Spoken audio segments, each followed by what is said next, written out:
one agenda item, and then we finish some other ones. But we want to spend more time on this, and I'm not sure what kind of action will come out of here. But as far as that specific motion, I don't have an answer for you, and I'd love to open it up to others.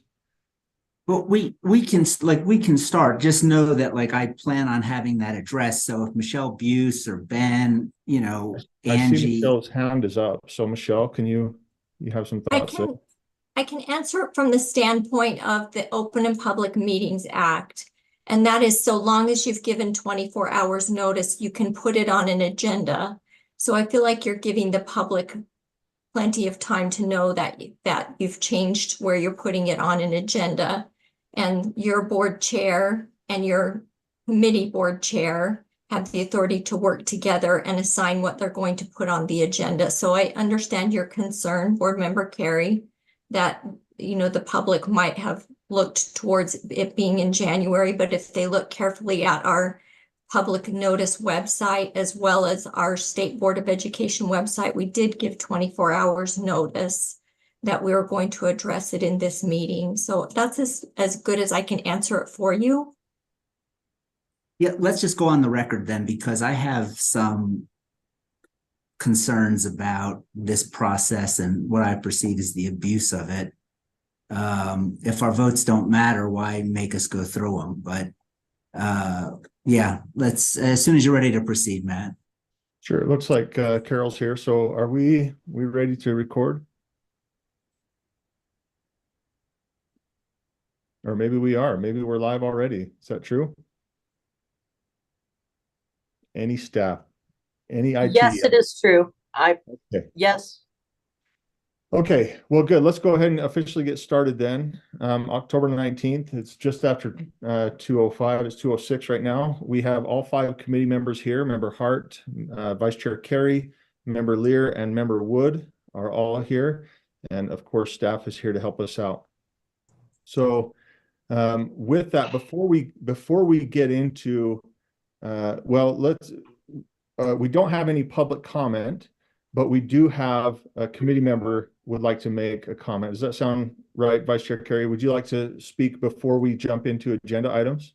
Yeah, if we could. Thank you, Chair. It's just regarding the procedural process of how we got here. So I think when we last met, I don't know, 10 or so days ago, it's my understanding that the Law and Licensing Committee voted unanimously to have this matter heard in January. And on the same day that we took that vote, within hours, there was an email saying, hey, this committee, despite that vote, was going to hold a hearing in December.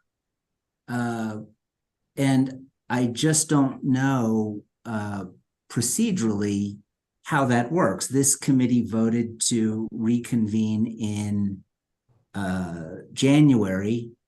I have not received any correspondence from board leadership. I just don't know how we got here. And I guess that's what I'm asking, which is, how did we go from taking a vote that was 5-0 to, I believe it was 5-0, to adjourn, to now reconvening in the month of December? So any illumination that could be put on that. And I appreciate what AG Buse said. It's not really about the public notice. I know that's satisfied. It really is about just that procedure of how, again, as I said, if our votes don't matter, why make us take them? And the secondary issue is just, people say, well, board leadership has this authority, they can do it.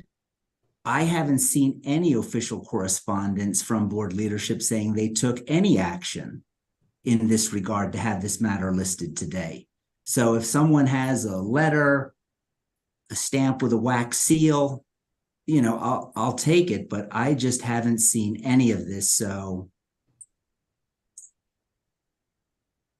okay, any background would be appreciated. Thank you, Chair. Yeah, thank you, Vice Chair Carey. I don't have any follow-up to that, and I don't see any hands. And so that might be a discussion that can go on further, or I don't know.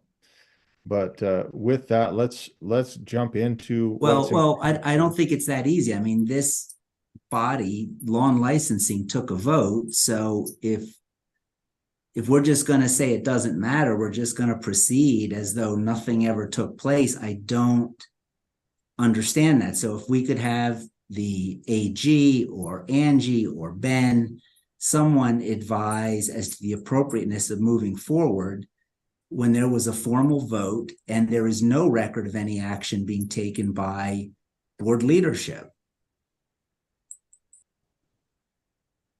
Board member Lear has her hand up. I don't know if you can see that, Chair. I could say something first before we go to board member Lear, Chair Hymas, just about, well, no, maybe we go to board member. Would you like me to? Okay. I was just going to state that in general, when the agenda is approved by board leadership, then that is when Sybil creates the agenda and publishes it through Civic Clerk and publishes it to the public notice website. So I guess I would just share that I believe the evidence of the creation of the agenda through Civic Clerk and then notifying it through the public notice website is evidence that board leadership did direct staff that this was an authorized meeting. Okay, and I just saw member Lear's hand go down, so it must have been something similar in her comment. Well, Go ahead, member Lear. oops. Can you guys hear me? Yes. Yeah. Okay, sorry, Yes. my computer just went somewhere in a different direction, so I'm just assuming you can hear me at least. My question was, sorry, I'm trying to get this open. There we go. Matt, what prompted you to call this meeting? Maybe that's the question. That's the same question asked a different way that member Carey's asking. Yeah, that's a fair question. So, and Vice Chair Carey asked the same question. It wasn't too long after our meeting that we had a conversation that I was approached by, if I could, I think it was Vice Chair Hart and Angie, and said, hey, we'd like to spend more time on this, and wondered if we could pull something before January. I'm not sure. I know that there's been some conversation on this regarding, obviously, this is in response, well, not obviously, but I believe this is in response to some of the work that has been done, not with legislatures, but in response to some legislative questions. And so not necessarily having a rule in place, but having some clearer picture to take to the legislature before the session would be helpful. So that's as far as I understand, that's why we're meeting here today. Member Hart. I'm really reticent to speak on behalf of leadership without talking to the other two members of leadership. That's not something I'm terribly comfortable with. However, the issue for me is one of transparency. If we were in that meeting and it took up a majority of the meeting and we clearly had additional questions, we need to have we need to clearly have more conversation about this item. And so when an item needs more time than a lot of the items would normally take, then I think it's prudent to add a meeting so that people can watch the conversation rather than the conversations happening over the phone or person to person. This gives us an opportunity for the public to take part and see that exchange rather than having it legally, not meetings behind closed doors and nothing like that, but questions that I would have, questions that any committee member would have. This gives us the opportunity to have a conversation about it. Now, nothing here is decided. So we either forward a motion to the board, we don't forward anything to the board. We're not taking, we're just making recommendations. So this is just a way for communication to be public. And it became apparent that we were going to need more time. These two items could possibly take the entire meeting in January. There isn't a reason not to have public conversation as a committee. Now, we're not calling a full board meeting. This isn't a full board meeting. It's simply a committee meeting that allows the public to be part of. There's no harm in it, and there's no, it simply furthers a conversation that could take up more than its fair share of time on a typical Friday when we have another month of items right before the session. And that was Vice Chair Carey, I see your hand. That was I know it was a comment made that we obviously need more time on this. I don't know if this is necessarily time sensitive, but we did have, as far as I remember, we had other motions to come forward. So everything that we were working on should be still here and available.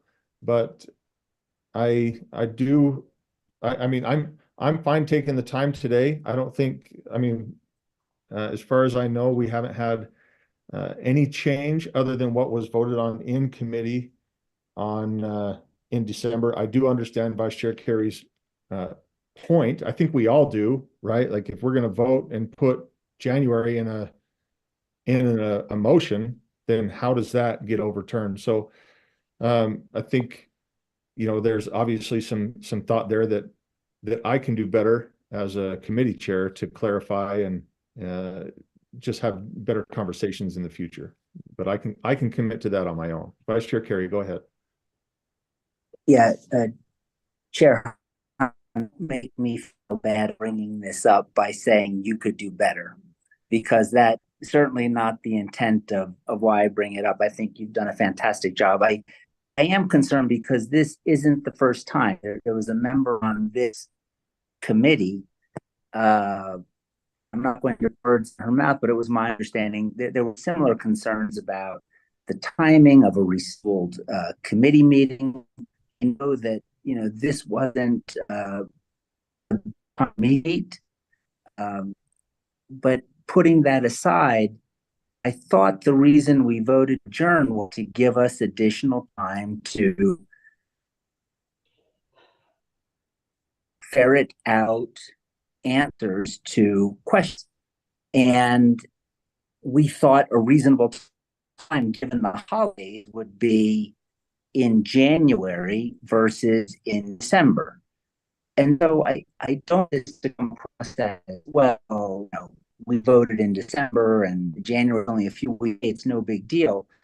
It is for several reasons. Again, I know that I look at this somewhat differently than other members of the committee, but I am grateful that there was a consensus that, look, if more time is needed, then we'll grant that time.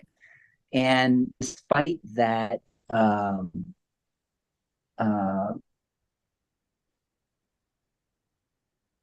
that deference given by members of this committee to someone who had the additional time,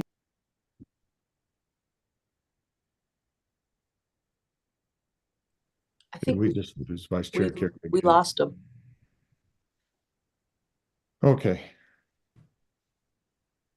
I know it looked like he was on his phone as well. His computer, I got a text earlier. He said, my computer did the same thing Carol's did, and it dropped off. And then he jumped on his phone and Now that fell off. Hey, Matt, Oh, there he is. Chair. Yes. Yeah, I'm sorry. I don't know what's happening. I just, yeah, just technical issues. But that's the concern. And I just don't think, it just seems very disguised, and it seems procedurally inappropriate, where there is no evidence of any action being taken. Even worse, perhaps, if there's inference, as Deputy Stallings said.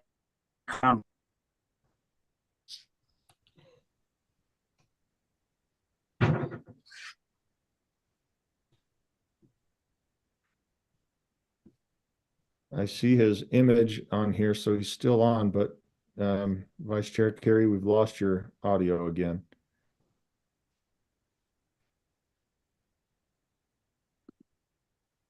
Okay. Let me for the public, for the committee, and hopefully Vice Chair Carey can jump back on or at least hear. I understand the concern. I think we all have it, right? Again, it comes down to we needed more time on this. We spent 3 hours just on Rule 114. And so we voted to table 114 and the other rules that were kind of tied to it, the oversight framework group, if you will. We did make a motion to move it to January. Members of the committee and staff and leadership felt that it would be beneficial to spend time on this, as we have another meeting in January, which is true, another committee meeting coming, but there are other agenda items that we'll have to cover as well. And we want to give this as much time as possible.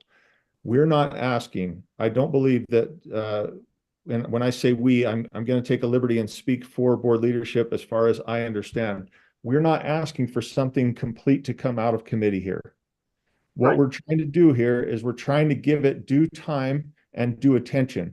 So we want to spend the next hour and 35 plus minutes focused on these 3 agenda items to be able to share our thoughts, any concerns, make amendments as needed, and then again address this in January, if that's where we land, to have further discussion on this.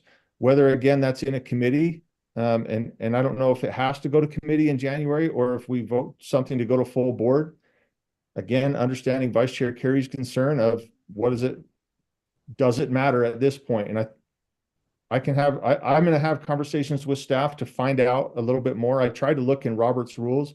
It's a thick book. And I invite any of the public or staff or anybody to read through that book in a couple minutes. It doesn't work. So with that, and as we wait for Vice Chair Carey to hopefully join us, I do want to move forward and start on agenda item 1.2, R277-111. This is board oversight framework.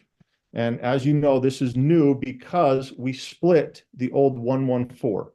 So this typically, or not typically, I'm going to avoid using that term today. This is going to focus on strictly the board oversight aspect that we have seen in the rule before, where they have the 4 different categories. So with us, we have Angie Stallings, who's going to help us set this up. Angie. Great. Thank you, Chair Hymas, committee members. Good afternoon. Angie Stallings, Deputy Superintendent of Policy. As Chair Hymas just mentioned, you'll remember that during our last meeting, one of the first items that the committee took action on was a decision to separate what was R277-114 draft 4 into 2 separate rules. And so, as was stated, 111 is essentially the oversight framework. Substantively, there are no differences as far as language changes between what was in R277-114 draft 4 and what you see here in 111.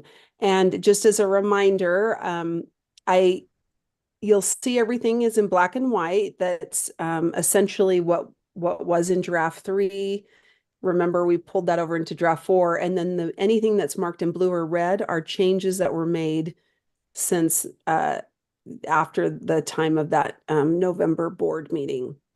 So I don't know that there's much to share here. You can see that most of the red and blue changes are fairly small, and were recommendations either related to motions that board members may have had prepared or technical feedback that we received from stakeholders. So again, this framework, there is this, I guess this is one of the more substantive, this last part of the rule does require staff, in this case, it says the superintendent, staff to provide a report to the board that evaluates the effectiveness of the framework in about a year, for the board to kind of take a look at it and see, is this working? Is there anything we'd change? And so that's probably the most substantive difference between the R2777-114 and this one. Are there any questions anybody has? I'm happy to address questions, go through different sections of the rule as needed. While I wait to see if any hands pop up, I would like to ask about line 71. And I think you know where this might be going. This is the terms typically in here as well. And just out of curiosity, again, I would kind of ask why bring this in here? Typically is so, it just opens up so many possibilities here. And if we're trying to create a framework, then why put this in here? So for the committee and for the public, typically is found on lines 71 and 80. Personally, Angie, I think it reads fine without it, but obviously somebody feels that it needs in there. Can you just help us understand that? Yes, and I apologize. This same language, this I believe came also from Royce Van Tassel, but I could be wrong. And so I should have thought about the fact that the committee made a motion to remove that word in your last committee meeting, but I was really focused on 114 and forgot that it was in 111. I don't personally think that there's any problem with eliminating it. Other than I do think this typically here on 80 was not from Royce or Mr. Van Tassel. That was something that I think I know that we as staff put in, because the idea is to say that it's almost like a presumption that generally, or the presumption is that the complaints in those areas of category 1 or 2 would be referred back to the oversight entity. So if it's a school district issue, back to the school district. And so I don't know that there's a better way of saying that. And maybe one is better than others, or maybe we just strike the typically. Can I just It does give a little bit of flexibility in both of these to just say that there might be some times where something that we would have thought might be a 1 should be a 3, or a 1, or a 1 that should be a 2. It just gives a little bit of wiggle room.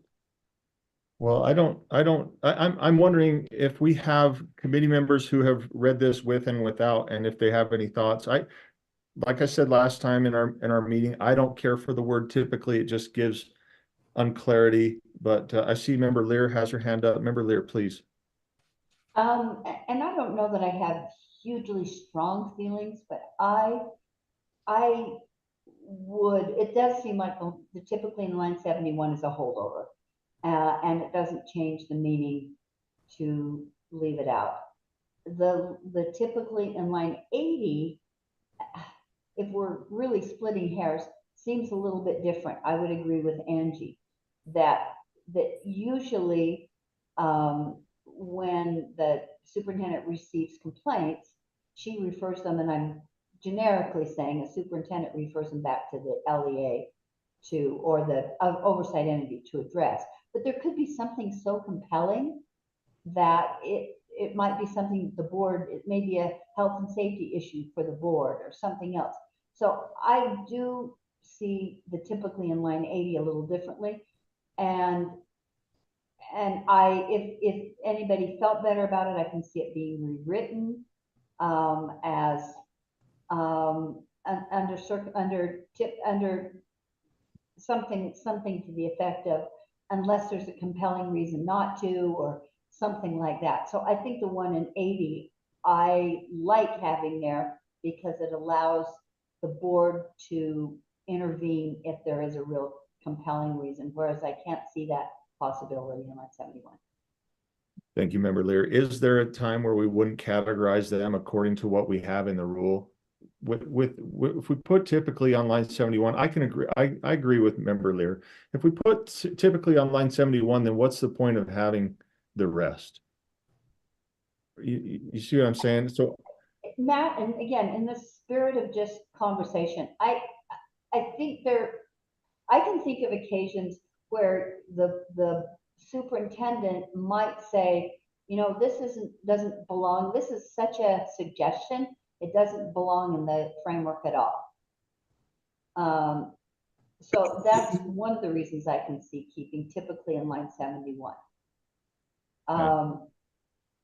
But that's just, again, that's just an initial thought. And I did think it was a holdover. And I don't think anything is lost except unless we want to say, if we've got a program or set of requirements, is every single program or set of requirements going to be categorized? that's and it. If we say yes, then we don't need typically. If we say, I can, maybe this program is so clearly outlined in the law that we don't need to categorize it, or, you know, I can see some reasons. So that's just, I'm going on and on. Go ahead. No, I appreciate that. So this line starting on 70, line 70, right? It 71. says, based on the analysis described in subsection 2, the superintendent shall categorize a program. So Angie, I guess you're speaking for the superintendent in this respect. Is that word needed then? With the information that we've got, you've heard from me, we've heard from Member Lear. If this is something that the superintendent is categorizing, do you feel like it's necessary? And again, you're speaking for a lot of people here, to use that term typically. Are there instances, as Member Lear has mentioned, possible instances where you might need to go outside of that framework or set of requirements for each portion in the framework? Yeah, I don't know if we'll need to go outside of the requirements. I think what you're seeing there is that unfortunately, or this framework was not in place 20 years ago before all these programs were developed. And so the different aspects of programs we have in Utah Code and Board Rule right now are not going to neatly fit into categories 1, 2, 3, and 4 the way maybe they will in the future, because we'll have a little bit more structure to help identify, you know, and guide those discussions. So I think that's where you see that as staff, we were using typically, or using some of that squishy language, is because it's not going to be as easy to categorize or neatly identify the categories for some programs where there may be aspects of the program that meet, you know, maybe say a 2 or so. That's it. I think we could change it, either drop both of the typicallys completely. You could change it to generally, or on line 79 through 81, we could say something like, and the presumption is that the superintendent will refer complaints, or something, if we wanted to. But I'm also okay with striking the words typically. Okay. For me, and I see your hand, Member Wood, your literal hand. Let me just speak real quick to Angie's comment here.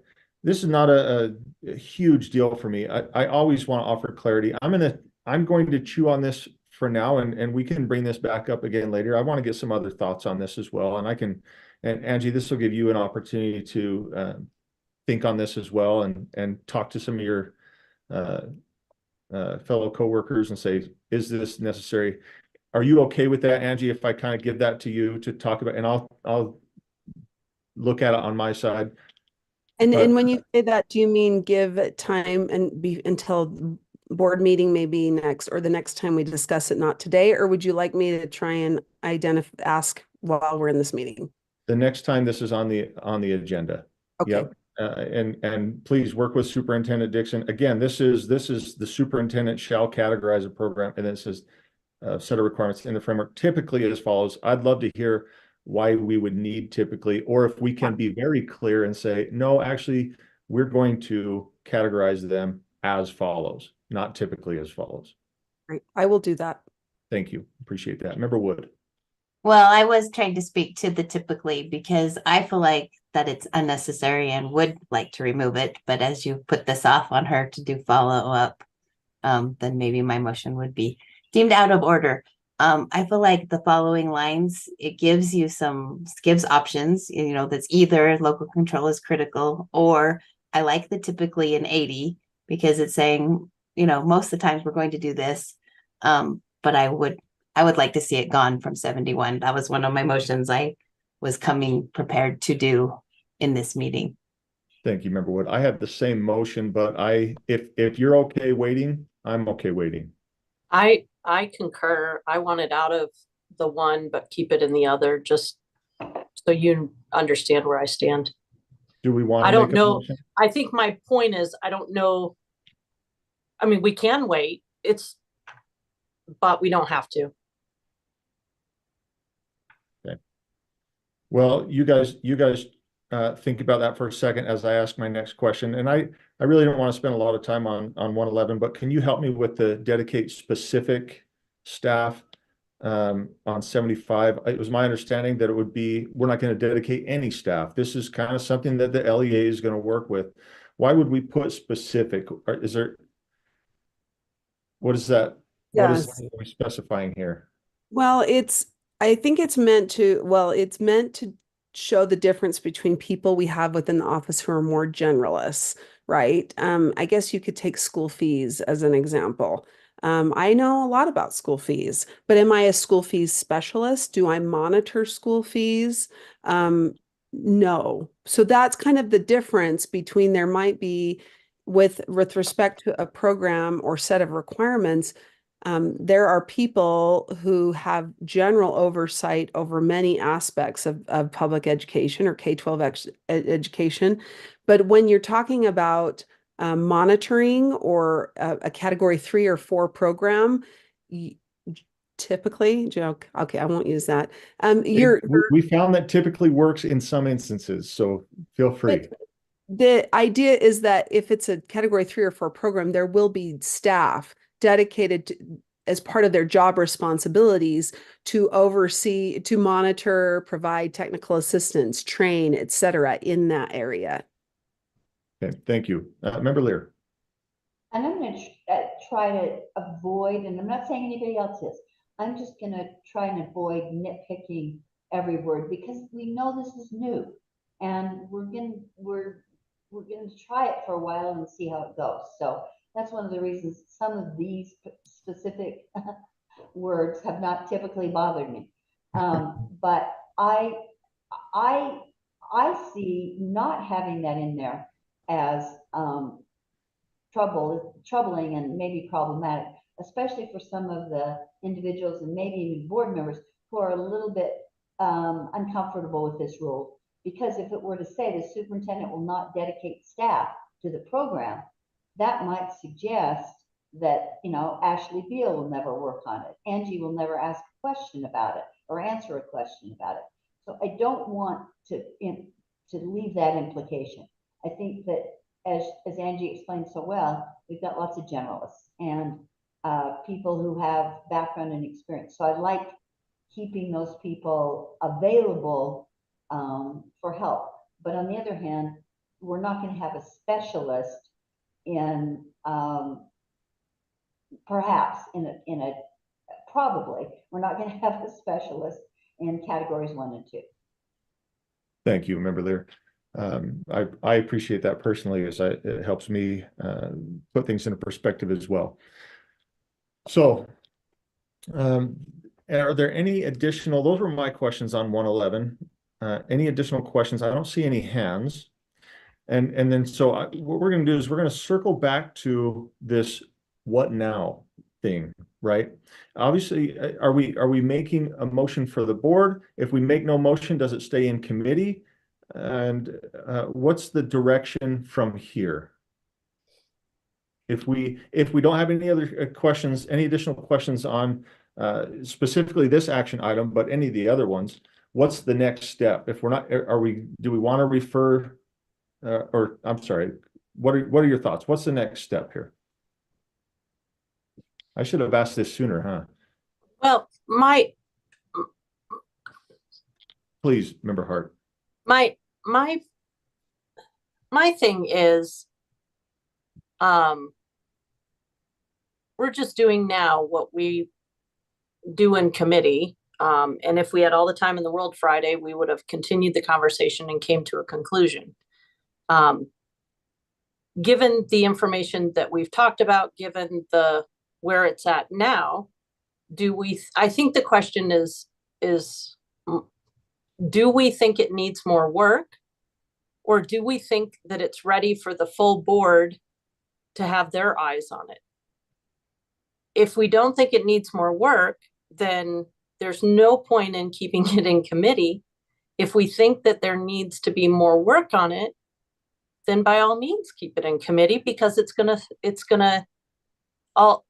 it needs more work, then that work would be done in full board, which we know our job as a committee is to get things ready for the full board. Is it ready for the full board? If it is, let's move it to the full board. Thank you, Member Hart. Vice Chair Carey, welcome back.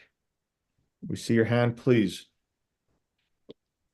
Oh, I think you're, muted.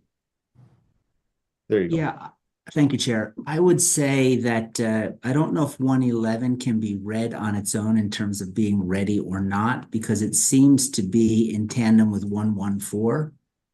So I would suggest that before we pass out 111, that we do an analysis of 114, because these rules reference one another. And I think it'd be premature to pass out 111 without delving into the proposed R277-114. Thank you, Chair. Thank you, Vice Chair Carey. Angie, Deputy Stallings. I just wanted to share that I almost think it's the opposite, at least from my perspective, that we would not even be amending 114 right now, but for the work on the oversight framework. And what you may not have known or saw, the first draft that came to committee the very first time was really, it was harder to see back then because we did a repeal and reenact. So we struck through the entire 114 and then everything looked new. But substantively, the changes to what are now 114 were technical cleanup. All of the substance that staff brought forward to 114 was really about the oversight framework. And then the changes to 114 and even to 100 are because of the oversight framework. So I just wanted to share that perspective. I'm not saying you should move today or move on this and just go to 114, vice versa. But I just wanted you to know from a different perspective, if 111 goes away, or you don't want 111, you could almost just drop 114, because we have 114. We have a corrective action rule. And that it was not the focus of the reason why it was brought. It wasn't 114 specifically that was related to audits. It's kind of more in this area of governance. And so just another perspective. Thank you, Deputy Stallings. If it's okay with the committee, we don't have any additional discussion on 111. However, I'm fine to wait until after a discussion of 114, and then staff can say, yeah, we need to update that according to, and if not, then we don't. But I'm fine to wait to vote on 111 is what I'm saying. I don't think we have any more discussion on it, but if it pleases the committee, I'm fine to move on and then circle back to 111. Member Lear? And very similarly, there's no harm in waiting to make the motions at the end on one or both or none of these rules. Or all three, yeah. Thank you. Okay, so with that, we are going to move on to our next agenda item. This is agenda item 1.3, R277-114, corrective action and withdrawal or reduction of program funds. So we obviously had a long discussion about this on the December 8th. We still have things to work out and discuss here. And so I'm going to open this up to the committee, or do we need Deputy Stallings to go over it again? Member Wood, I'm going to jump to you. Is your hand not working, or? I can't find my hand. I'm on my big, huge computer, but I cannot find my hand. So if I'm someone, sorry, because I see your hand, but only when it's on my screen. So I don't want to miss you. When you put your virtual hand up, it jumps you to the front. So anyway, if I miss you, speak up, but please go ahead. no, when I click on recognize hand gestures, they don't come up. Like I get a check mark and nothing's coming up. So I don't know if I haven't updated Zoom properly, you know. On the reactions button? Yeah, on the reactions button, nothing's happening to me. So sorry. I would love from Angie, as in, you know, so jump into the parts that I need questions on. I am still really, really struggling with how lines, make sure I'm in the right one, where we have the board or board leadership may work informally with the oversight entity to resolve the issue. So it's line 73 through 87. What does that look like in practice? Because I see a 15-member board with varying backgrounds and understanding who don't have the day-to-day operational understanding of how corrective action plans are being implemented. You know, we have teachers, lawyers, principals, parents. I mean, we have a wide businessmen coming and going. What does this look like in practice if we're putting the board or board leadership in charge of these conversations?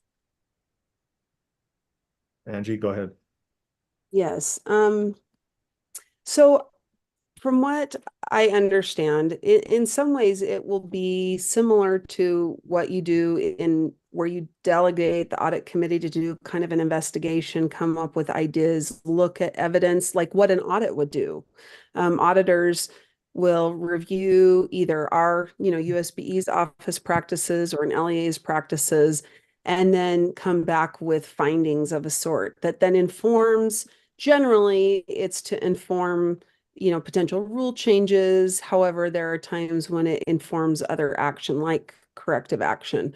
So I would see it working somewhat similarly, and you'll see that later on there is, the audit, that it could be that the audit committee it gets to the audit committee role. I will just say that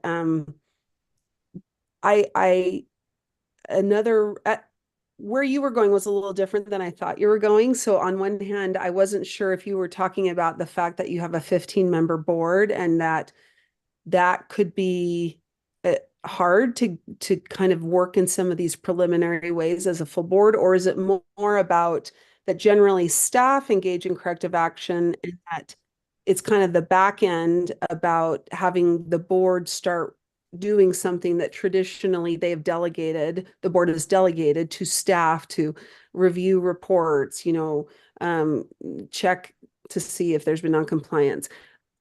All I can say is that I think the process as is essentially the idea is if there's noncompliance and it's gotten to a level that's higher than normal and that our staff don't already have a program, that the idea is that somebody is going to have an informal conversation with the leadership of the oversight entity first.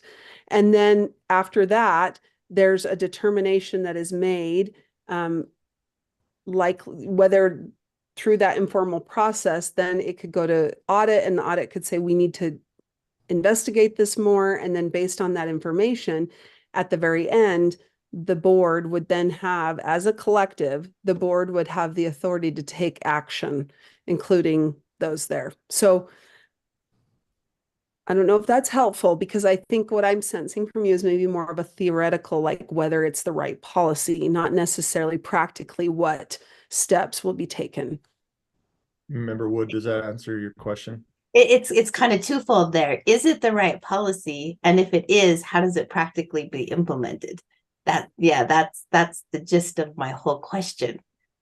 Because I'm trying to think of a hypothetical. So there's some kind of a compliance issue. If it's a compliance issue, doesn't it automatically be put into that or I guess it's 5 and 6 now. The numbers changed with the new 4 and 5, the corrective action.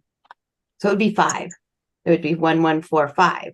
I mean, if it's alleged and found to be that it is, doesn't it automatically go into 5?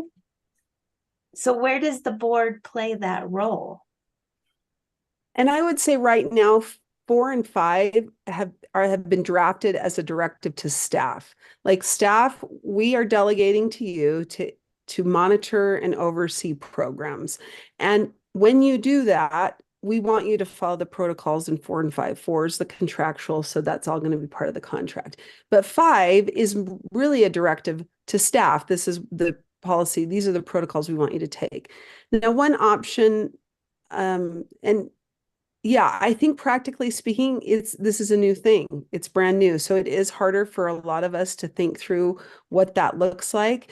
But I think what I would envision, again, maybe I'll just stop there, because I think we can all read the language together. And I think until we try it, it's hard to envision, I guess, and me not serving in a leadership role, I don't understand some of the stuff they do behind the scenes. And maybe they do just have those informal conversations with, a superintendent that says, hey, you guys need to work on this.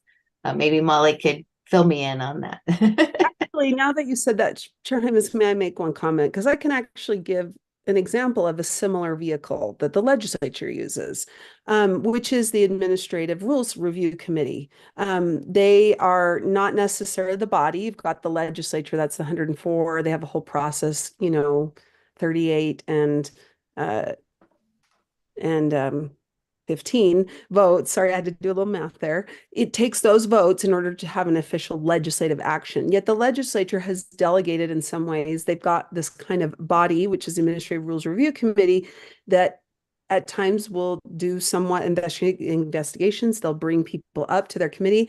And if you hadn't, from your time on the board, realize there are conversations that happen before we go to Administrative Rules Review Committee. And there are times when we don't go to Administrative Rules Review Committee because the conversations between legislators and board members and or staff, the board takes action on that without there ever being a actual Administrative Rules Committee meeting, which is a public meeting.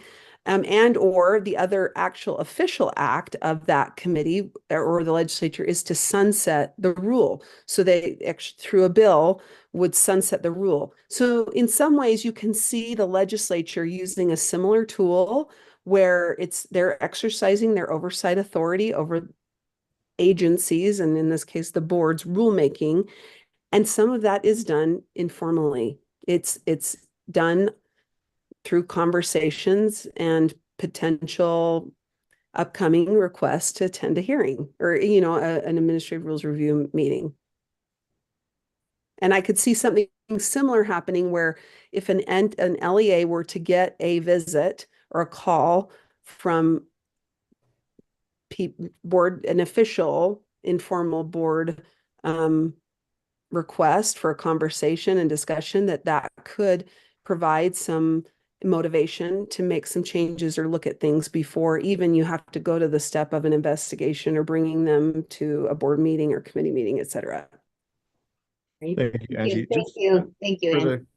Are you good, Member Wood, then for a minute? Yeah. Okay. I've got Member or Vice Chair Carey, then Member Lear, and then Member Hart.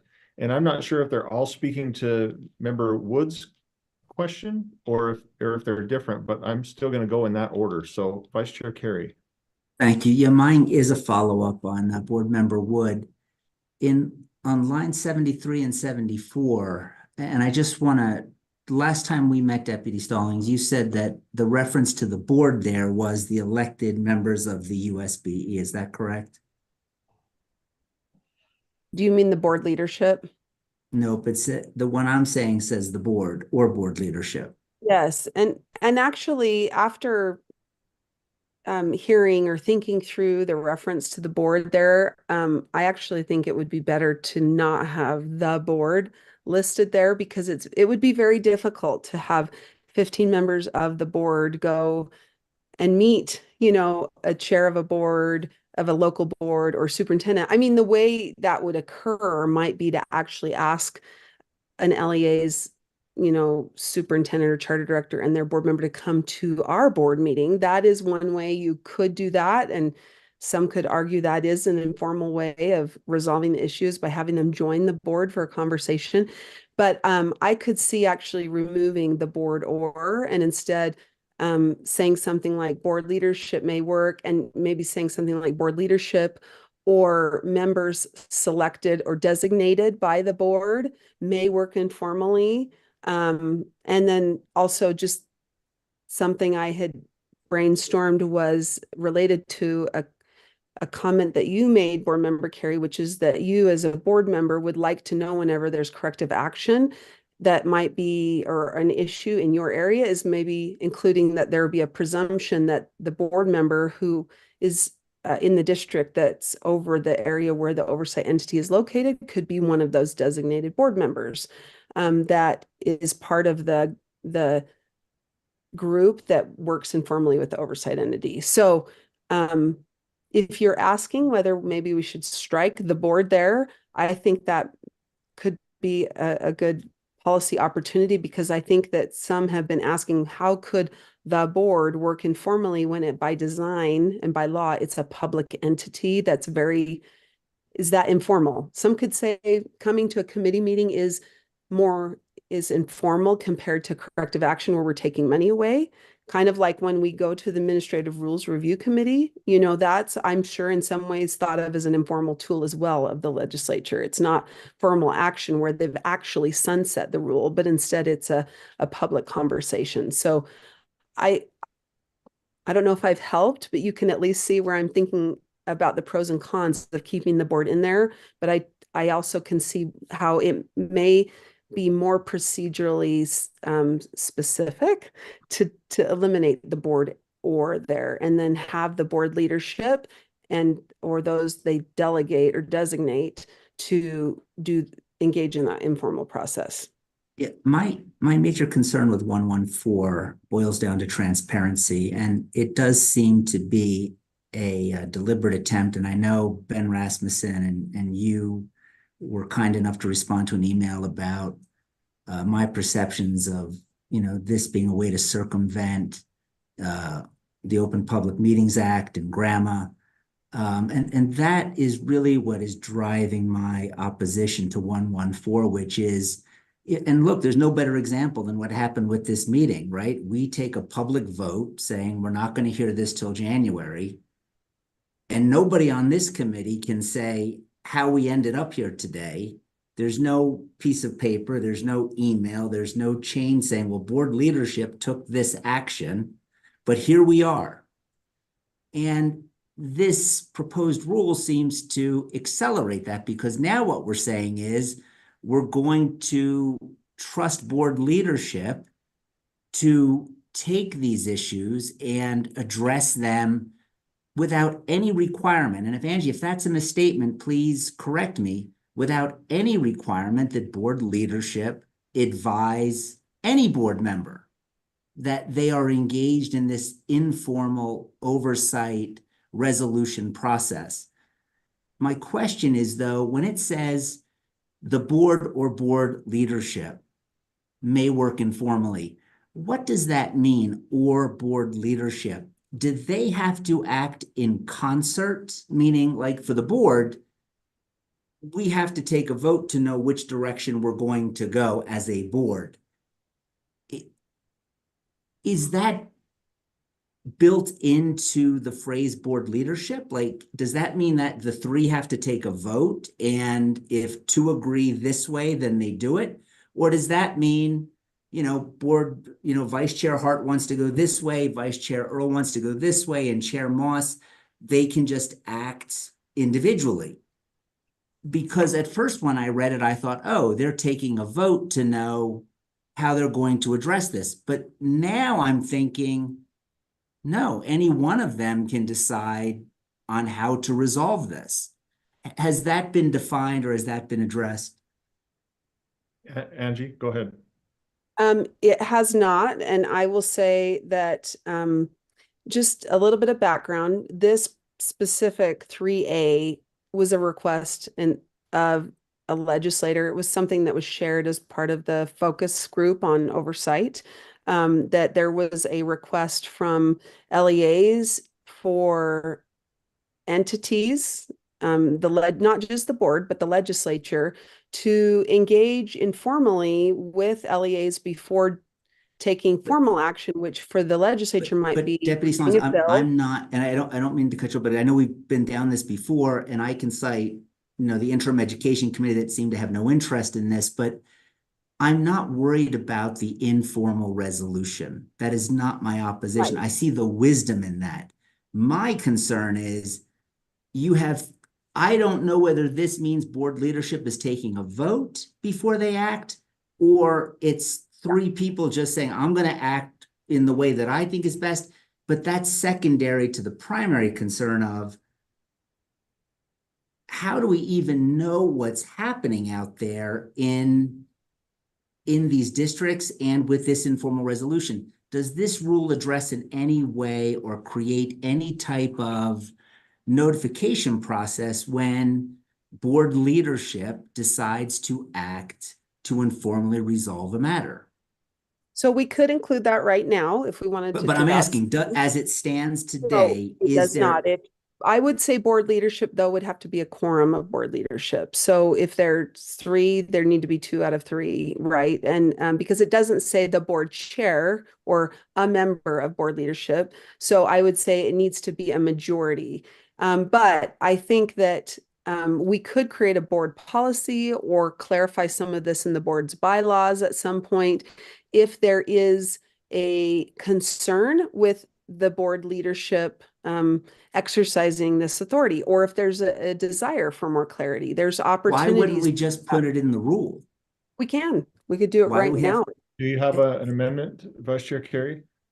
No, I'm just concerned about this lack of transparency. And like I said, and thank you, Deputy Stallings. She said, look, we don't have that notification. So again, I just don't understand this push. And if it's your understanding that it does require a quorum,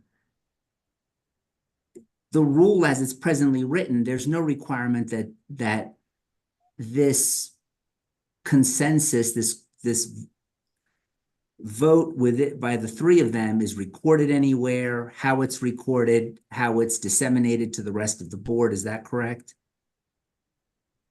Those provisions are not in the rule. That's correct. I would just comment on this. I know we're getting into a lot of. And I know we're being a little informal, but could we please have other comments too, rather than a back and forth?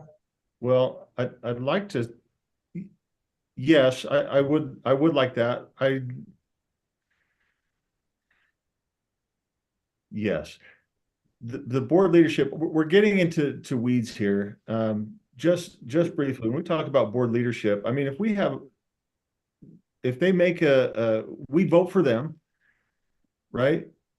We put them in a place to act, oftentimes for the board on the spot sometimes. And that's just how, I don't know if that's going to change, right? If we don't like our board leadership, then we need to do something about it. But I don't know if we need to really get into the weeds of saying board leadership's going to have this discussion. They're going to record it. They're going to make it public. You know what I mean? Well, Chair, I'll just address that and then I'll yield the floor. But okay. But you gave a great distinction. You said there are many times when the board empowers board leadership. The problem here is that process isn't necessarily taking place. they can see something on their own and just decide to take corrective action or informally resolve it. And I guess that's where, not I guess, but that's where my concern is. To me, it's not a matter of trust. It's a matter of transparency and accountability. And when there's no process and we're just going to allow this to happen without the board initiating it, I find that very troubling. But thank you for the latitude, Chair. Thank you, Deputy Stallings.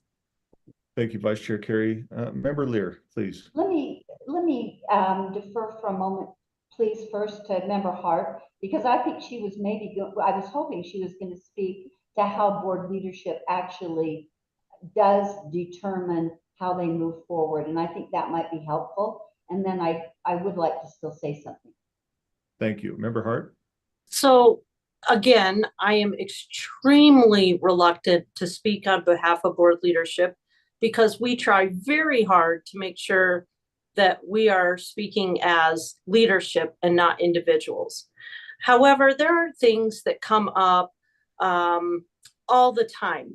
A member gets a concern that from a constituent that says, you know, I got this form home, this affidavit, and it's not accurate to the changes that y'all talked about, you know, and such. We then either direct staff or if it's one of our constituent, if it's somebody we know, we give them a call. We say, hey, we need to bring this to your attention. By and large, the LEA, almost without fail, I can't think of, I mean, I'm trying to think right off the cuff here. They're like, oh, gosh, you know, that's an oversight. That's an error. Thanks for bringing it to our attention. We make sure it was corrected. We have no intention of putting that out in the public square for transparency purposes. It's just a matter of doing business. Now, when board leadership meets, we meet and we move as one. And we don't capriciously just decide to do something, or we don't. There are just tiny little things we don't provide a report of them, and our staff do the same thing. They get lots of questions in passing. I know as a practitioner, I've asked in passing about compliance issues. I get an answer and I move forward. What this sounds to me is that it has nothing really to do with CAPS. It has more to do with trust and board leadership, and that's a separate issue. If we need to look at the board bylaws and adjust those, then that's a board bylaw issue. The thing here that I just realized in listening to this conversation is I've had just the benefit of being on finance, because many of our CAPs are finance related when we end up having to follow through on a cap, in my opinion. And I'm just trying to think off the cuff here. I don't have the data to back that up. And then audit. So I've been in audit and finance. Someone that has been in neither of those, it is harder to grasp where we go with CAPS, because that's not the nature of the board work that you're accustomed to. That's not bad. It's just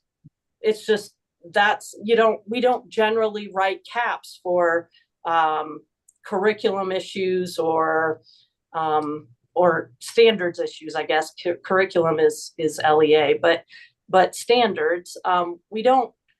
That's not where CAPS come into play. So I do understand and I empathize with, wow, this is a whole different realm. But this is not outside of, this is not a huge departure, as much as it's trying to clarify and be transparent about the processes. I don't know if that helps at all, but you know, I would be more than happy to talk offline about any of the caps I've seen written in the time that I was on finance or audit or what have you. But this isn't a huge monumental change. This is taking what we're doing and refining it and really addressing some of the concerns that have come out of LEAs, our constituents, really from all different parts of the education realm. It's taking what we already do and making some refinements and some improvements, actually in the direction of clarifying different roles and responsibilities. So, you know, in some ways, I feel like we're addressing, I don't know. I think I'd like to leave it there. I know I've taken up too much time, but I think the point that I'd like to make is that if we've got a problem with how our leadership operates, then that's a bylaws issue. That isn't something that we're going to put in every single rule. And I think that we actually need to look at what this rule is asking our staff to do. I don't know, Carol, if that was kind of what your question was. But I'll wait till it's my turn to talk. Well, yeah. thank you, Member Hart. We are going to go to Member Lear. I do want to, then afterwards, after Member Lear, I do have a motion that I'd like to make in regards to this simple conversation here. Member Lear. And I had a motion also, Matt. I don't know if it's different or the same as yours, but should I wanted to make a short comment first and then make the motion, if that's okay. And if you want to amend whatever I say, please. First of all, I feel like this, nobody's had more concern and reservation about board leadership acting than I have. Molly will speak to that. And it's something that I think that the board, it is a matter of trust. I don't think to me, it's not a matter of transparency. It's a matter of trust. I think that a 15-member board has to empower a group of people that are voted on and let them act in the moment. And yes, it makes me nervous sometimes, frankly. But I do think it's necessary. And I think if we, as Molly said, and I'd be a little more direct and say, if we have a problem with board leadership or trust issues, and you can call them what you want, but I think they're trust issues, and maybe I'm speaking for myself. For me, they've been trust issues. Then I think we need to revisit our board leadership, and we can call that to a vote at any point. But I think we have to be able to trust them to act for the board. But on the other hand, having the board in here, I think is not appropriate. And I say that more in a sort of not a legal sense as much as a procedural and relationship sense. The example of the Administrative Rules Committee may be really apt, Angie, but I never want to be anything like the Administrative Rules Committee. I think that setting is very intimidating. I think it is often used, just my opinion, I won't belabor this too much, but I think it's not used to helpfully discuss things. It's usually used as there's an entity in power and an entity not in power. And I think that is not who I want to be, not what I want the USBE to be. So having said that, my amendment would be, and let me say one more thing about this trust issue. This is a new rule. I'll repeat what I said earlier. It's a new rule. I think that maybe we do err on the side of more specificity in some of these statements where normally I'd say, hey, board leadership means a quorum of board leadership. I know they work that way. But maybe given the fact that we're starting this, and we already know there are many board members or some board members who are uncomfortable, but let's start and be as specific as possible. So with that, I'd like to make an amendment on line 74. For an alleged compliance issue regarding a program or set of requirements, strike the board.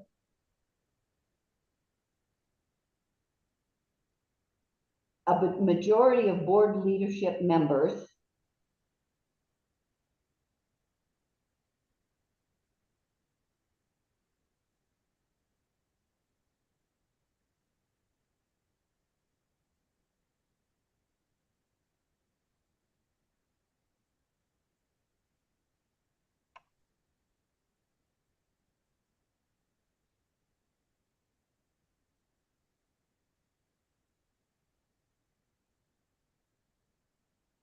and I think it goes on to say may act informally.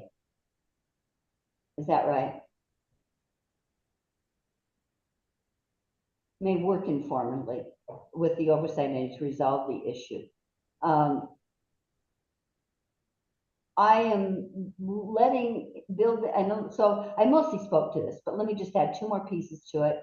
And that is accurately reflects my motion. But let me just add two more pieces to that discussion.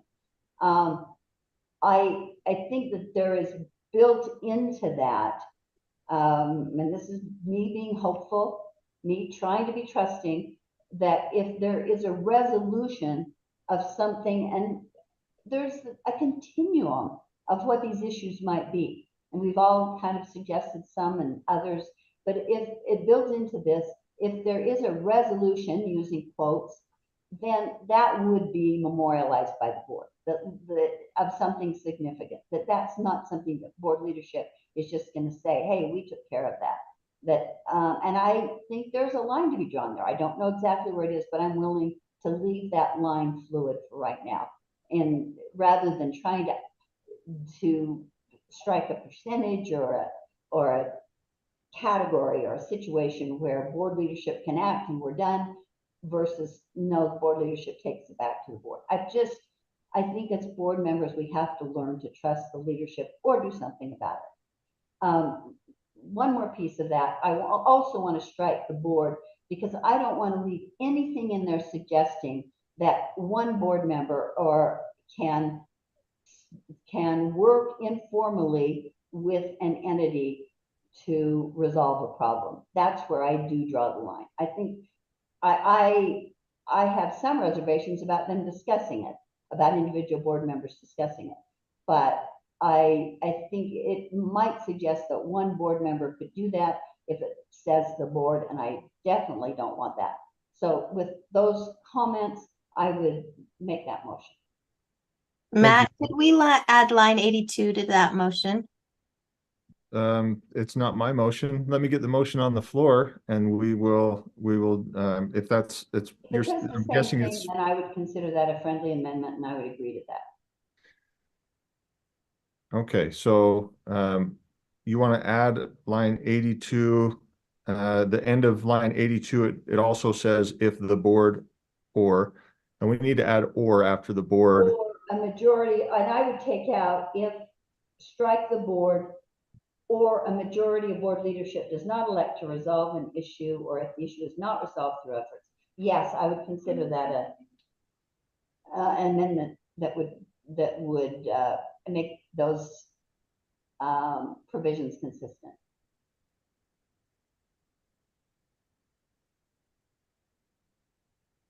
Okay, so let's make sure we have the entire motion complete here. And I apologize, was there something else like a that? Well, you have to strike the board also on line 82. It says the board or board leadership. So that also has to be struck on line 82. And or, I think that's what it was, is the or needed to be taken out. Okay, yeah, I've got that. 74 and 82, correct? Yes.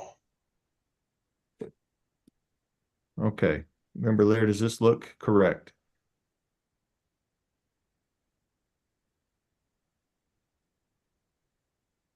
As long as we strike the board on both lines at 74 and 82. Yeah. Okay. So the motion before the committee is that the committee strike the board or and add a majority of in front of board leadership on lines 74 and 82. Discussion to that motion. I have discussion, but we'll go to Vice Chair Carey first. Oh, yeah, I actually am in favor of this, this proposed motion. And again, I just want to clear up a misconception. If it were trust, I would be opposed to giving board leadership any authority. What I'm saying is, why not just record it and share it so the people that we're accountable to also are aware of the actions being taken by board leadership. I don't think good things generally come from this lack of transparency, where the only people that know what's happening are the three people that are going to decide, what to do. And if board leadership decides to share that with the general board, there's no provision in here that requires it. Deputy Stallings already candidly said that, that there is no notification requirement. And I don't think entities improve. I don't think we move things forward when we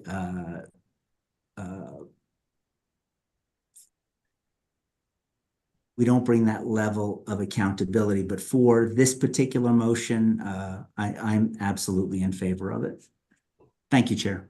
Thank you, Vice Chair Carey. I appreciate what's happening here. I would ask the maker of the motion, can we jump back to the verbiage? Angie, are you, can we jump back to the rule? I'm wondering, look on line 73 and we'll include 82 but just for the sake of ease, we'll just look at 73 if that's okay. Sure. I would prefer it to read something closer to, or 74, where it says, for an alleged compliance issue regarding a program or set of requirements, board leadership, or the majority of board leadership as you recommended, and I'd like to add, or designees may work informally. And the reason is, maker of the motion, is I actually love our board leadership, and I think that they're very wise, but it changes all the time. In fact, we're probably going to do another change, next year? 2 years. Now, currently They've our... been here for 2 years. Yeah, yeah. So currently our board chair is an attorney. Fantastic. Obviously a part of education. We have Molly, who has gone through a wide spectrum of education, and we have Jenny, who has served in education as well. That's not always going to be the case. So you might not have the background or the necessary insight for board leadership alone to tackle this. I would hope that board leadership would have the authority to say, I don't have the resource, I don't have the understanding of the resources to do this, but I know that this person does, or maybe that person. So whether that designee is other board members who have maybe been through a process, or a board member and a couple of staff members, that might be a better approach in my shallow vision, right? So that's my question to you, Chair Lear, as the maker of this motion, and the committee. It could just be, I could just make an amendment to an amendment and we can vote on it, but that's my thoughts on that. Can I respond? Or, member Lear, please.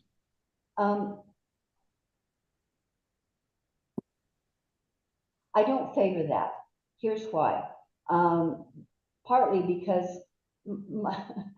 maybe I'm somewhere between where I am, where I said I am, and where Member Carey is. There are limits to my trust. And because we voted for board leadership, there is a vote that whatever my vote was, the majority of the board chose board leadership. I didn't choose board leadership's designees. And sometimes I might be good with that. Sometimes I might not. I certainly don't see any, again, this is all brand new. Don't see any problem with board leadership consulting with designees or querying designees, but I'm not willing to say right now I want to without my input, knowledge in advance, I don't want board leadership choosing their favorites to, and I'm exaggerating for effect, Matt, But I don't want board leadership. I want the people I voted for, or I didn't vote for. I want the leaders that the board selected to be informally carrying the message from the board. Okay. And so just an abundance of caution. Okay. Thank you, Member Lear. Vice Chair Carey, back to you. Chair, I thought I had a thought, but I don't. So I'm going to withdraw thank you. Well, I'm not gonna make an amendment, but let's go ahead and discuss the motion that's before the committee. I see a hand from Member Hart. Let me just restate the motion and then we'll discuss it further. So again, the committee, or the motion before the committee, is that the committee strike the board and add a majority of in front of board leadership on lines 74 and 82. Member Hart.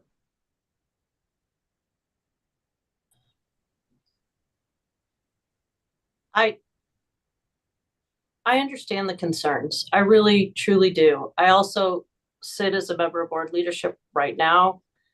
I don't know how long we want to, or how close to official procedure, but I have a substitute motion. But I can wait. We can discuss this. The substitute motion is in order, if you'd like to make it. I move that we strike lines 73 through 80 and remove the informal procedure. If it's informal, it should not be formalized. Our staff do a perfectly fine job right now. I'm not about to take every phone call that I get from a fellow principal or an LEA staff member and document it for the whole board when they're simply asking for, what's the status on blah, blah, blah. And then we find out that they haven't been following it. Like, that's technically they're not following it, but they called because they had they're trying to do the right thing. So how am I supposed to know? First of all, I'm not about to put all these LEAs and schools on blast because they're doing their best to follow rules. If it's an informal process, I don't want it formalized. I think we're barking up the wrong tree here, and I'm not comfortable with that informal process being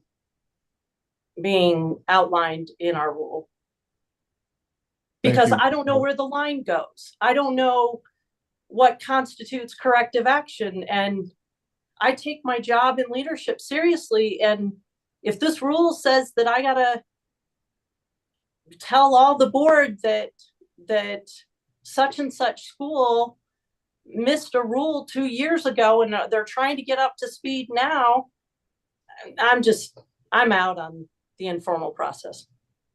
Thank you, Member Hart. I see hands by Vice Chair Carey and Member Lear, but I want to clarify first, the motion before the committee is that the committee strike lines 73 through 80. Is that correct, Member Hart?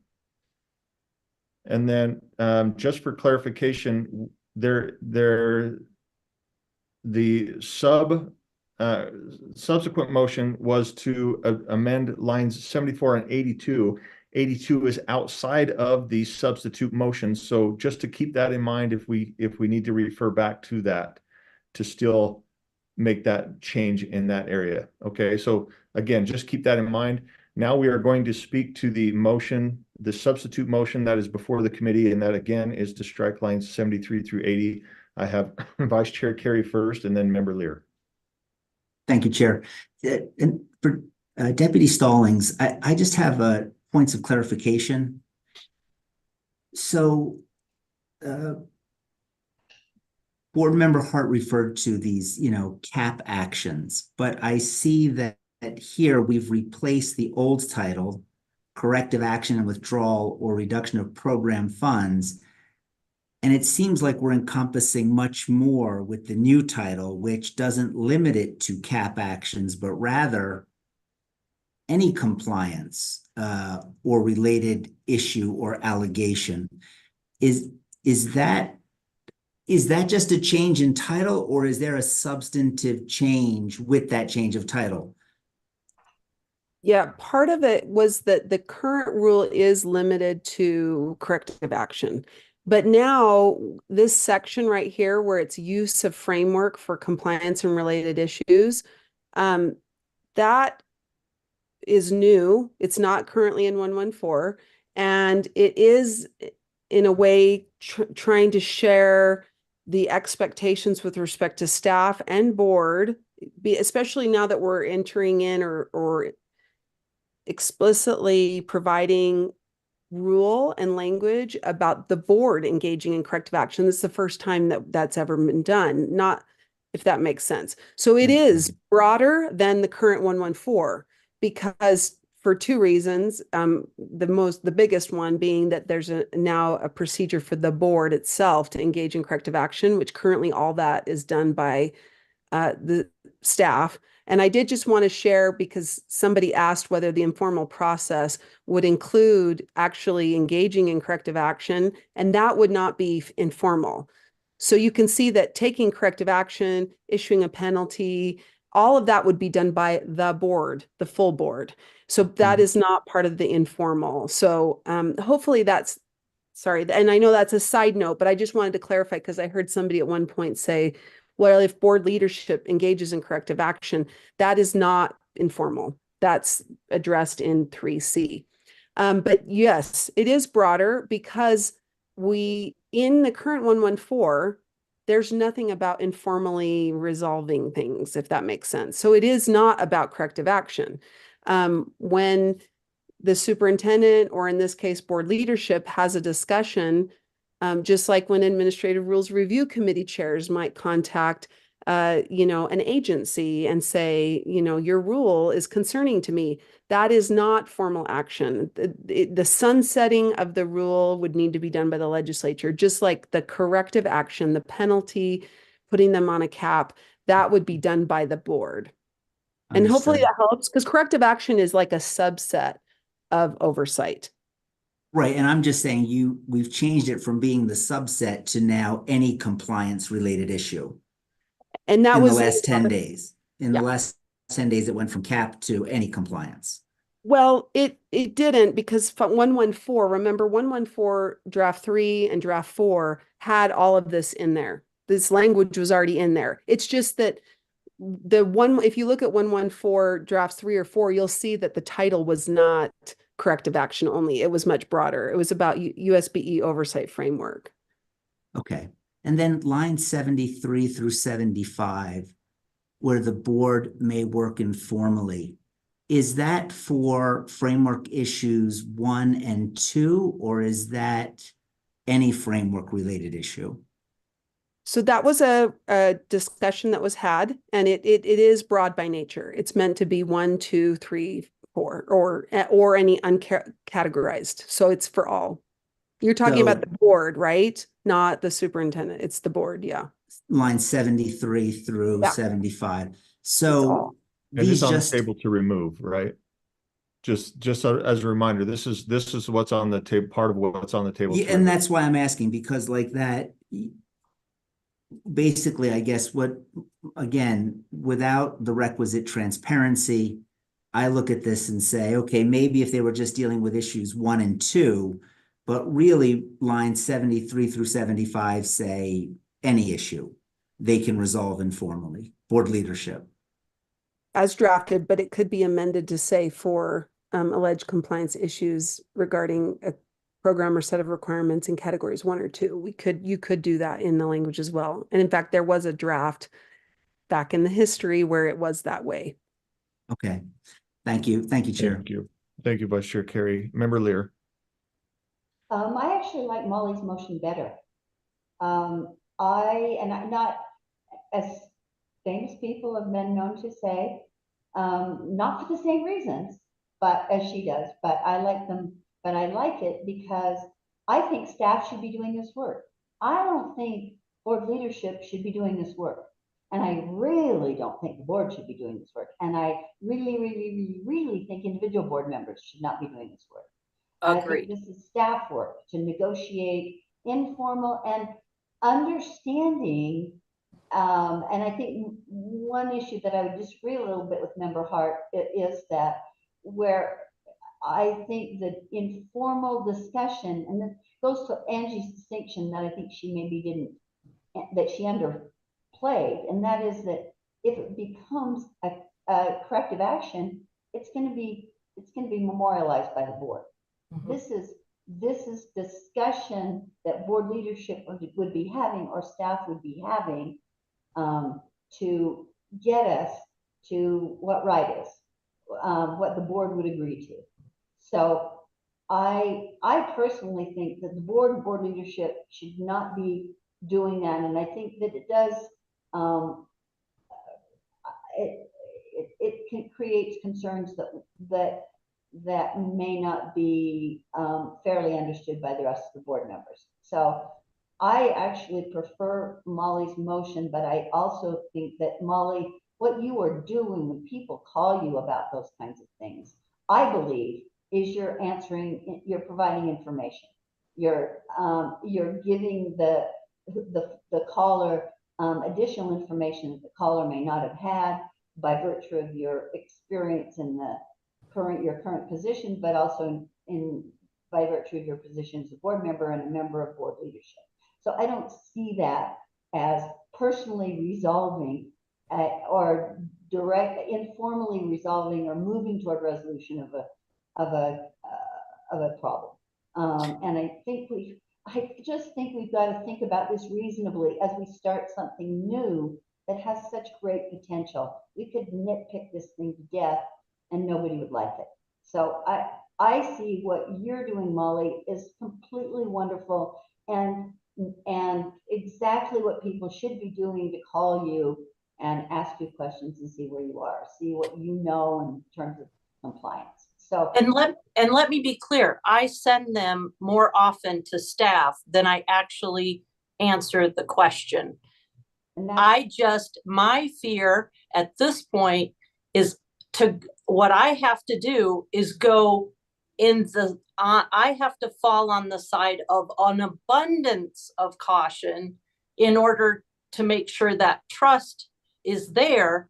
And my problem comes in when that person discloses what could be a cap, and then does another board member think that I stepped over the line, and I just do not want any involvement in that. That's our staff's role. I get that. And I don't see what someone discloses to you as a cap. I see, or a potential cap. I see maybe it's a question of should you report it or not, but I don't see it that way. Fair. In any event, I think staff should be doing this work. I favor the substitute motion. With that, let's vote on it. Thank you, Member Lear. So again, the motion before the committee is that the committee strike lines 73 through 80. Seeing no other hands other than Member Lear's, but I think that's it's going away. There it goes. Let's go ahead and vote. And do you want us to vote do that with the reactions? If you can get that green check or a red X. So I see 4, there's 5. That passes unanimously. Thank you. Okay. With that, I want to circle back to a motion that is no longer a motion, but Member Lear had some thoughts on the board or board leadership, and that would refer to lines 82. Does that fit now that lines 73 through 80 are gone? Does it fit with board or board leadership, or do we need to consider removing board and add majority of back in? Can we look at that in context? Starting on line 81, maybe. So if we jump back to the rule itself, And categorize if the board is not elected to resolve, the issue is not resolved, their efforts describe that the board's audit committee may determine an appropriate method to investigate the alleged So Angie, can I ask the question? You have this highlighted here on the screen. As a result of the previous motion, you're saying that this would naturally be stricken. Okay, so no motion necessary. Well, This- not that this- no motion's necessary. Okay. I mean, if you But had this said is a in the natural last one, result of the previous motion. this is what I would recommend based on your last motion, that then you amend lines 82 through 84 by striking that phrase. Okay, I see Member Lear's hand.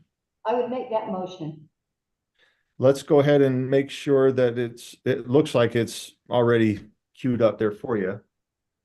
I would move the committee strike if the board or board leadership does not elect to resolve an issue if the issue is not resolved through efforts described in subsection 3A from lines 82 through 84.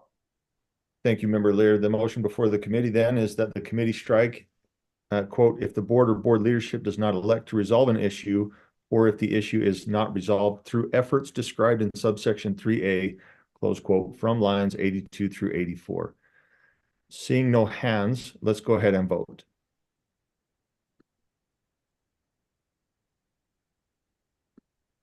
And that passes unanimously. Thank you. Any other ripple effects, Angie, that you see? We did cut out quite a chunk from Member Hart's motion. And so any other ripple effects, and maybe you just keep that in mind as we continue to go through this, but we want this to read clearly, right? And Do so a quick search on just for the phrase board leadership in the Word doc and quickly see, but I don't think there's any other references. So if you want to Okay. move on, you can. And if I do find board leadership or a reference to that, to 3A, anywhere else in the rule, quickly, I'll let you know. Okay. Any other motions and or discussion to this rule? We've had a lot of discussion. I'd love to see motions or areas of specific areas of conversation on this rule if we have them. Member Lear. I have a question for Angie, and I was going to ask this at the very beginning, but this is an equally helpful time for me. Can you point out any other changes from draft 5 to draft 6 that maybe we should focus on? So just a reminder, all the changes from 5 to 6 were based on motions that were made in our last meeting. Okay, that's a Yeah. helpful reminder. It was a long time ago. The majority of those, the ones that took quite a bit of discussion time, Member Lear, are found on lines 154 through 157. If you remember, you guys rejected my motions. I'm just not saying that I'm bitter. I'm just saying that it was there. And but that's where a lot of our discussion had taken place. It's coming back to me. That's helpful. Just a reminder that not much different between 5 and 6. So with that, if nobody has a further motion, I would make a motion. I see no other hands. Go ahead. I recommend that the board, I actually move that the committee recommend this rule as amended to the board for the January meeting. So is this highlighted as you would like it read? Yes, that's much more specific and helpful. That the committee requires for 77114 corrective action and withdrawal or reduction of program funds, draft 6 is amended on first reading and forward the board for approval on second and final reading. I also have one comment to my motion, if that's okay. Please. I think it's important to state, as I recall from my rule writing days, that the headings on rules, the titles on rules are not really controlling language for the rules. They're designed to be helpful and to organize the rule better for those who are reading it, but they're not actually part of the rule itself. Okay. I do have one question, but just a point of clarification, if I may, Chair. Vice Chair Carey, let me reread the motion and then let's discuss it and get questions out, okay? Yep. So the motion before the committee is that the committee approve R277-114 corrective action and withdrawal of reduction of program funds draft 6 as amended on first reading and forward to the board for approval on second and final reading. Vice Chair Carey. Well, my point of clarification goes to that. It's saying that we're approving corrective action and withdrawal of reduction of program funds, but the new title is response to compliance and related issues. So should that be the correct language? I don't know. I'm just asking. No. I see that as well. Deputy Stallings, please clarify that. Thank you. The reason is that the existing rule title is this. So we're taking action on that rule. And when we file it with OAR, we file it with its existing title. But then once it goes through the rulemaking process, the title will change because that's what the board approves. So. Okay. Gotcha. Perfect. Okay. Thank you. Okay. So one more time. Oh, member Leary, your hand is up. I don't want to miss you. I'm finished. I'm Okay. So one more time then, the motion before the committee is that the committee approve R277-114 corrective action and withdrawal or reduction of program funds draft 6 as amended on first reading and forward to the board for approval on second and final reading. Committee members, please vote.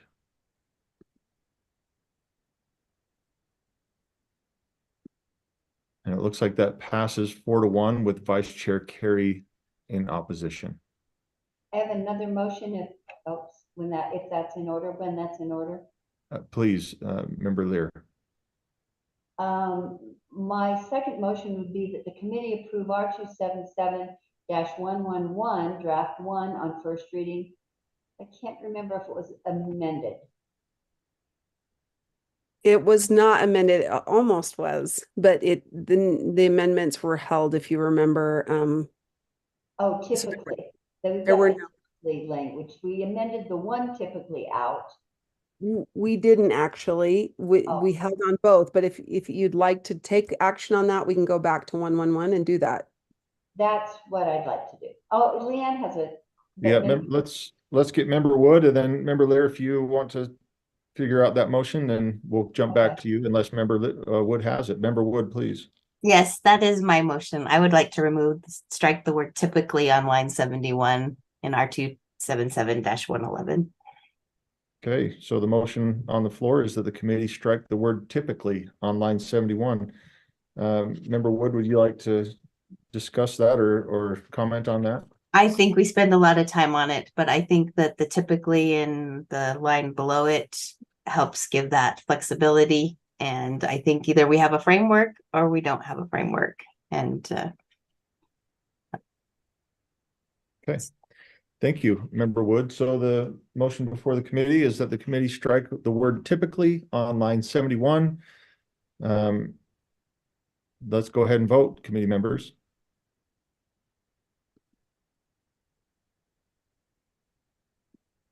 And that appears to be unanimous. And so, Angie, I guess your homework is taken care of. You don't have to ask around anymore. It's gone. Okay. Now you can enjoy your break stress-free, because I know that was the only cause of your stress. So, okay. So, with that, are there any additional motions regarding, I guess it comes back to, well, Member Lear made a motion. Oh, she was going to, I don't know where we are. Member Lear, go ahead. I'm happy to make the motion on the rule as a whole. Please. I move that the committee approve R277-111 draft 1 as amended on first reading forward to the board for approval on second and final reading.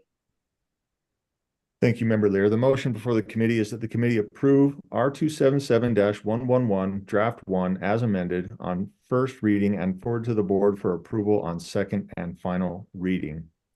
Seeing no hands for discussion, committee members, please vote. That passes 4-1 with Vice Chair Carey in opposition. This brings us to our final agenda item 1.4, R277-100, definitions for Utah State Board of Education rules. Angie?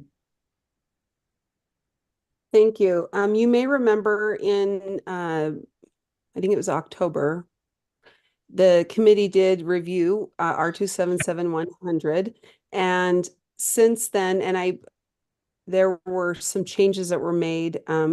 Let me just share those really quickly. One was in draft 2, which was something we prepared for the meeting we had on December 8th, just changed this or other set of requirements. And that was to match it with the defined term that's now in both 111 and 114. And there was a request to add or the public education system. It was a motion, and I can't remember now where that came from, but that was added. Two things that came since our December 8th meeting, that this one actually relates to a discussion that the Standards and Assessment Committee had, where there was a question about whether the local board needed to be defined in a certain rule.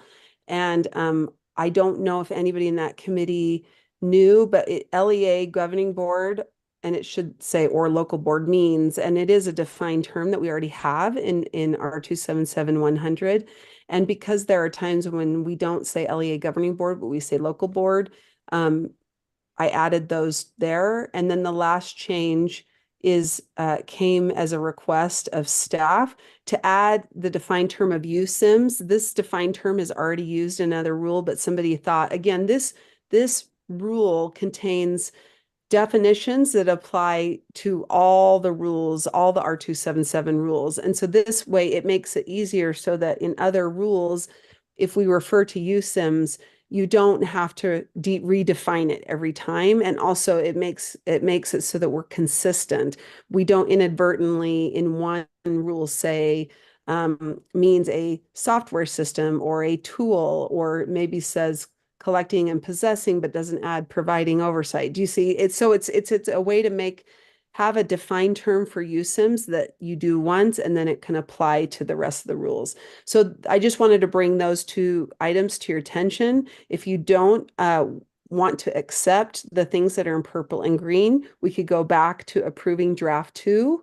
But I did want to bring those two changes, the addition of USIMS, and then based on a discussion I heard from another committee, I recommend that we also add or local board here, just to make it clear that when we're talking about a local board, we're talking about the school district or charter school board, governing board, not the State Board of Education.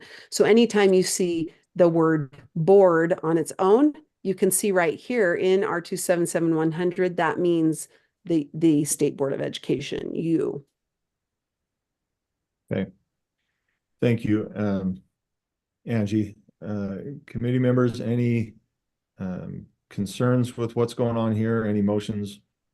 Any questions? And then any motions? Not any emotions, motions.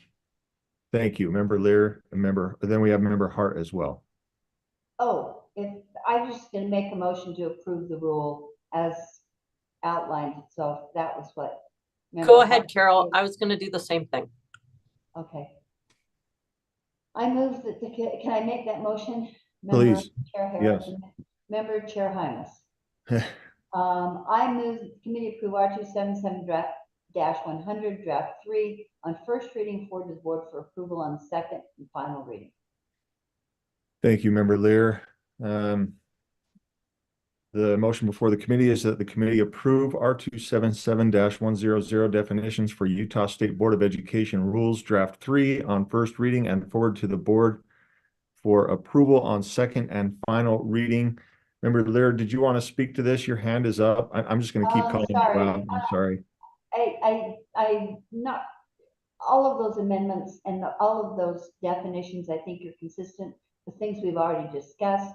I really like this idea of having a rule that has most of our definitions in it. I think it's much cleaner, more transparent, to use other folks' language, and I like keeping them in one place. So yes, I hope we can update this more regularly. Thank you, Member Lear. So once again, the motion before the committee is that the committee approve R277-100 definitions for Utah State Board of Education rules, draft 3 on first reading and forward to the board for approval on second and final reading. Committee members, please vote.